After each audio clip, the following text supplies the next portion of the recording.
Hey guys, in today's video I'll be showing you how you can fix the Roblox not loading on mobile.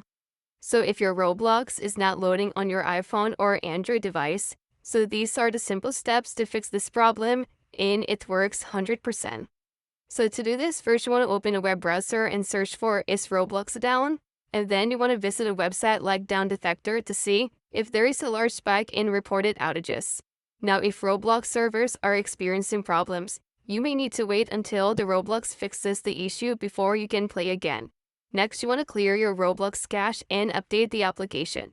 So if you're using iPhone, you want to go to the settings and then click on the general and then tap on iPhone storage and find and select a Roblox. Now you want to tap upload application and then reinstall the application again.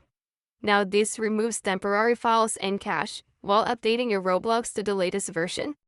Now you want to launch your Roblox again and check if the game loads properly. If Roblox still doesn't work, you want to turn your phone off completely and then turn it back on.